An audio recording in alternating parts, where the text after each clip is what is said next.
انسان وہ ہے کہ جو بنیادی طور پر جذبات سے فیصلہ کرتا ہے. آپ اس کے جذبات کو اپیل کر لیجئے، وہ آپ کی بات مان لے گا. ایک آدمی وہ ہے کہ جو پہلے بات کو سمجھنا چاہتا ہے کہ میری عقل بھی اس بات کو تسلیم کرتی ہے کہ نہیں. بس یہ ڈسٹنکشن ہے. جو شخص چاہتا ہے کہ پہلے سمجھوں پھر مانوں، وہ انٹلیکچوئل ہے، چاہے ان پڑھ ہو. An absolutely illiterate person can be an intellectual and a PhD can be a جذباتی آدمی. PhD ہونے سے کیا ہوتا ہے؟ ایموشنل ہو سکتا ہوں. PhD تو اس نے کی ہے کیمسٹری میں کی ہے، کسی اور میں کی ہے، بہت دیر تک بیٹھا رہا ہے بیچارہ، اور وہ بہت سے اسٹیٹسٹکس جمع کی ہیں، ڈیٹا فراہم کیا، اس کے اوپر کوئی ایک پیپر لکھ دیا، PhD ہو گئی. ضروری نہیں کہ PhD اس کے اندر کامن سینس بھی ہو. کامن سینس بہت بڑی ریئر سینس ہوتی ہے. It's called common sense but rarely found. اسی طریقے سمجھ لیجئے الٹریٹ شخص بھی، لیکن یہ کہ اگر اس کا مزاج ایسا ہے، اس کی ایک شخصیت ہے کہ وہ پہلے بات کہتا ہے، بلکہ بات پہلے مجھے سمجھاؤ. وہ انٹلیکٹ سے یو کین اپروچ ہم تھرو ہز انٹلیکٹ. یو میں سے کہ اس کے جذباتی اسٹرکچر، اس کا ہارٹ، اس کے اور آپ کے درمیان اس کا انٹلیکٹ حائل ہے. You have to go through it. You can't reach his heart except through his intellect. ایک آدمی وہ ہوتا ہے جس کا یہاں کچھ ہے نہیں، کوئی نظریہ نہیں، کوئی خیال نہیں، نہ وہ عقل سے کوئی زیادہ سوچتا ہے، نہ کوئی. آپ نے اس کے اچھی بات کہی، اس کے دل میں اتر گئی. از دل خیزت بر دل ریزت. خلوص کے ساتھ آپ نے ایک بات کہی، بات اچھی تھی، اس کی فطرت نیک تھی، اس نیک فطرت اس بات جا کے اپیل کر گئی. And he starts going with you. میں نے تبلیغی جماعت کا اور ان تحریکوں کا جہاں تقابل کیا ہے کہ تبلیغی جماعت کی جو اپیل ہے ایموشنل ہے، انٹلیکچوئل نہیں ہے. وہ ایموشنلی اپروچ کرتے ہیں، اور جو ایموشنل پیپل ہیں وہ فوراً ریسپونڈ کرتے ہیں، پھر انہیں وہاں سے وہ اچک لیتے ہیں. نکلو اب اس ماحول سے، 3 دن کے لیے آؤ، 40 دن کے لیے آؤ، 4 مہینے کے لیے آؤ، جو بھی آؤ، 3 چلے لگاؤ، تاکہ ایک نئے ماحول میں لا کر ان کی جو ہے وہ ایک خاص قسم کی وہ ذہنی اور ان کی ایک مزاج کی ساخت بنا دی جائے. تو یہ طریقہ بہت صحیح ہے. It's very perfect. ان کی میتھڈالوجی میں کوئی لوپ ہول نہیں ہے، یہ میں آپ کو بتا دیتا ہوں. اس لیے کہ آج اس کے شخص کے دل میں ایک اچھا جذبہ ابھرا ہے، اور وہ کل ہو سکتا ہے نہ رہے. یو کیش، ابھی کیش لو، ان سے نقد لو، نکالو بھائی، وقت نکالو نقد. اور ان کا بڑا پیارا جملہ ہے، گھر گئے تو گر گئے. بڑا پیارا جملہ، گھر گئے تو گر گئے. یعنی یہی وعدہ تو کر لو نا کہ بھائی ارادے تو کر لو. بڑا پیارا انداز ہے یہ، بھائی ارادے تو کر لو. وہ ارادہ کر لیا تو آپ ایک وعدے کی وجہ سے بند گئے.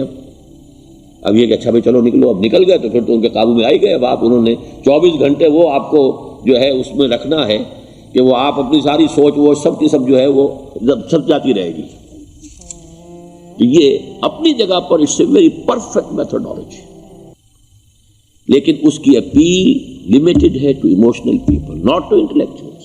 ہاں ان میں ہیں پروفیسرز ہیں، یہ ہیں ڈاکٹرز ہیں، لیکن وہ ضروری نہیں کہ انٹلیکچوئل ہے. پروفیشنل ہے، ان کا ایک اپنا ایک سمجھ ہے، اس میں کام کرتے ہیں. تو یہ جو ایٹیچیوڈ ہے کہ ذہن کے راستے سے اپروچ کرنا، اسی لیے قرآن کی اپیل کیا ہے؟ افلا تعقلون، افلا یعقلون، افلا تذکرون. ساری باتیں عقل سے کہا. ابھی میں نے جیسا کہ آپ کو بتایا، قرآن تو یہ کہتا ہے کہ بغیر یا تو عقل سے بات مانی جائے گی، اور یا قرآن کی بات مانی جائے گی، یا رسول کی بات مانی جائے گی. العلم علمان ولا تقف ما ليس لك به علم ان السمع والبصر والفؤاد كل اولئك كان عنه مسؤولا. کسی ایسی چیز کی پیروی نہ کرو جس کے لیے تمہارے پاس علم نہیں. علم 2 ہے، یا آپ کو اپنے حواس کے ذریعے سے علم حاصل ہوا ہے، عقل سے حاصل ہوا ہے، اور یا پھر یہ کہ وہی سے حاصل. تو یہ ہے اصل میں کسی بھی انقلابی تحریک کے لیے جو پہلا نیوکلیس بنتا ہے وہ انٹلیکچوئلز کا ہوتا ہے. پھر یہ کہ وہ چیز جو ہے عام لوگوں کے اندر بھی نیچے اترتی ہے. اس کے بعد جو فائنل سٹیج ہوتی ہے اس میں تو آپ کو عوام کو موٹیویٹ کرنا پڑے گا. اب وہ وہاں انٹلیکچوئل اپیل نہیں چلے گی، وہاں پھر ایموشنل اپیل چلے گی. لیکن وہ کب چلے گی؟ جبکہ ایک مضبوط جماعت ایسی پیدا ہو چکی ہو کہ جو سمجھ کر آئی ہو، علی وجہ البصیرت مان رہی ہو چل رہی ہو اپنی دونوں آنکھیں کھول کر چل رہی ہو، پھر ڈسپلنڈ ہو، پھر جو کچھ کہہ رہی ہے وہ کر بھی رہی ہو، ایسی مضبوط جماعت ہوگی تو ایک عوامی جو ہے کوئی تحریک اٹھا کر اسے کنٹرول کر سکتی ہے، اسے ایک ڈائریکشن کے اندر رکھ سکتی ہے، ورنہ عوامی تحریک کو کوئی کر سکتا ہے؟ عوامی تحریک خود بخود بھی دائیں بائیں کسی طرح بڑھ جائے گی، جوش اور جذبات کے اندر، تو پھر انسان جو ہے وہ پھر ادھر سے ادھر نکل جاتا ہے، پھر وہ حد اعتدال پر نہیں رہتا۔ اس کو کنٹرول کرنے کے لیے جیسے ریڑھ کی ہڈی ہے انسان کے جسم میں، وہ جب تک کھڑی ہے میرا پورا پوسچر کھڑا ہے، اگر اس میں سے کوئی ایک منکا بیٹھ گیا تو کوب نکل آئے گی انسان کی۔ تو وہ ریڑھ کی ہڈی جو ہے وہ جماعت ہے، انقلابی جماعت، کیونکہ اسلامی انقلاب میں حزب اللہ جو ہم تنظیم اسلامی کے تحت کوشش کر رہے ہیں بنانے کی، اور یہ کہ اس کے لیے انٹلیکچوئل اپروچ کے لیے یہ سارا معاملہ ہے کہ جو اسلام کی نشأت ثانیہ سے شروع ہوا، اور یہ سارا کام جو اب ہو رہا ہے، آپ سے بات ہو رہی ہے، آپ کو سمجھانے کی کوشش ہو رہی ہے کہ دین کو سمجھیے کہ دین ہے کیا، اس کا ہدف کیا ہے، اس کا بیسس کیا ہے، اس میں پرائرٹیز کیا ہیں، یہ ساری چیزیں کہ سمجھ سے آئیں آپ کے اندر، پھر آپ سمجھ کر اس شے کو قبول کریں، یہ ہماری پرائرٹی ہے۔ ہم آپ کو ایموشنلی موٹیویٹ کر کے حرکت میں نہیں لانا چاہتے، وہ سٹیج آئے گی، جب آئے گی، اگر وہ مضبوط جماعت پہلے تیار ہو جائے تو پھر وہ سٹیج آئے گی، پھر عوام کو موٹیویٹ کریں گے۔ اور اس وقت میں سمجھتا ہوں کہ اگر کوئی ایسی شکل ہمارے ذریعے سے اللہ نے پیدا کر دی تو مجھے یقین ہے کہ تبلیغی جماعت کے لوگوں کی بہت بڑی تعداد جو ہے کھنچ کر آ جائے گی، جیسے ویکیوم میں کوئی چیز کھنچ جاتی ہے۔ لیکن جبکہ انہیں معلوم ہو جائے کہ ہاں دین ہے واقعتاً، یہ کوئی اقتدار کی جنگ نہیں ہے، یہ کوئی اور مسئلہ نہیں ہے، کوئی اس میں شک و شبے سے بالا تر بات نہیں ہے، خالص دین کا مسئلہ ہے، اور اس کے اوپر کوئی تحریک شروع ہوئی تو پھر وہ نکل آئیں گے لوگ۔ حضور کے زمانے میں بھی سمجھ لیجیے، جیسے کہ میں نے کہا الٹریٹ ہونا اور بات ہے، لیکن یہ کہ انٹلیکچوئل جو ہے وہ اسٹرکچر آف پرسنالٹی ہوتا ہے، انٹلیکچوئل یا ایموشنل۔ یہاں پر ایک جملہ ذرا نوٹ کر لیجیے اگر آپ کے علم میں نہ ہو، جبران، خلیل جبران جو ہے یہ ایک عیسائی مصنف تھا عرب لبنان کا، لیکن بہت بڑا ادیب تھا، تو اس کا ایک جملہ ہے، عقل سے روشنی حاصل کرو لیکن جذبے کے تحت حرکت کرو۔ یعنی عقل سے روشنی حاصل کرو، جانا کدھر ہے، منزل کیا ہے، ہدف کیا ہے، یہ عقل سے طے کرو، یہ جذبات میں طے نہ کرو، یہ تو غلط ہو جائے گا، ڈائریکشن غلط ہو جائے گی۔ لیکن جب طے کر لیا، عقل سے پہچان لیا، دس از دی آئیڈیل، دس از دی گول، یہ میرا مقصود ہے، اب عقل کو ذرا ایک طرف رکھ دو۔ اگر عقل کو رکھا یہ چلنے ہی نہیں دے گی، یہ کہے گی کہ ذرا سوچو تو صحیح، بیوی بچے ہیں، یہ ہے، گھر بار ہے، یہ عقل تو پھر یہ سکھائے گی۔ عقل کے معنی باندھنے کے ہیں، یہ معلوم ہے آپ، عقل کے معنی باندھنا۔ اقال جو یہ عرب لوگ اپنے سر کے اوپر یہ لگتے ہیں، اقال، یہ کیا تھا اصل میں؟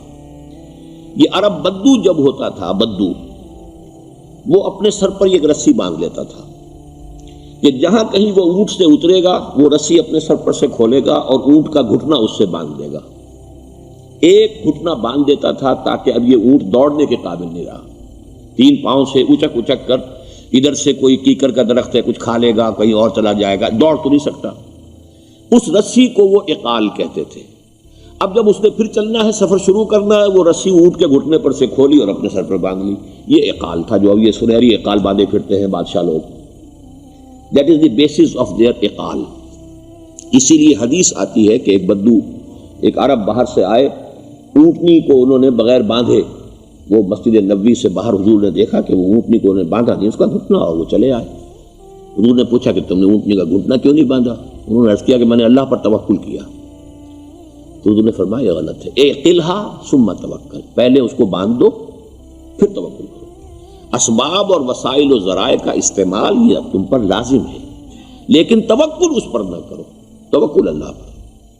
یہ ہے بیسک جو یعنی بیلنسڈ رائے ہے کہ آپ ایسے بالکل اسباب سے مستغنی ہو جائیں تب بھی غلط بات ہے، آپ you do what ever you can do, لیکن یہ کہ اس کے بعد یہ نہ سمجھو کہ میرے اس کرنے سے کچھ ہو جائے گا، یہ میرے وسائل اور ذرائع سے کوئی نتائج نکل آئیں گے، نتیجہ اللہ کے ہاتھ میں۔ تو اعقلھا ثم توکل، یہ اعقل عقل کے معنی باندھنا، پہلے باندھو اس کو۔ تو اگر چلنے میں تو عقل کو ایک طرف رکھ دو، بے خطر کود پڑا آتش نمرود میں عشق، عقل ہے محو تماشائے لبے بام ابھی۔ عقل تو نہیں اجازت دے سکتی تھی حضرت ابراہیم کو کہ کود جاؤ آگ میں، عقل تو یہی کہتی نا کہ بابا جان خامخواہ دینی ہے، اگر تم اپنے آپ کو بچا لو گے، اس وقت کوئی کوئی ہیلا کر لو، کوئی تھوڑا سا نمرود کی خوشامد کر لو، چھوڑ دے تو پھر اس کے بعد توحید کی دعوت دینا. لیکن یہ کہ زندگی ختم ہو گئی تو توحید کی دعوت کون دے گا؟ عقل تو یہ سکھاتی نا، پٹی پڑھاتی. لیکن بے خطر کود پڑا آتش نمرود میں عشق. عقل ہے محو تماشائے لبے بام ابھی. عقل تو وہیں بیٹھی دیکھ رہی ہے کہ یہ کیا کیا اس نے. یہ جمپڈ، یہ شوڈ ناٹ ہیو جمپڈ. تو عقل سے روشنی حاصل کرو. ڈائریکشن کیا ہے، گول کیا ہے، جانا کیا ہے، یہ طے کرو عقل سے. اس میں جذبات کو دخل نہ آنے دو، اور جب چلنا ہے تو اب عقل کو طے کر کے رکھ دو اور اب جذبے کے تحت حرکت کرو. بہت عمدہ جملہ ہے.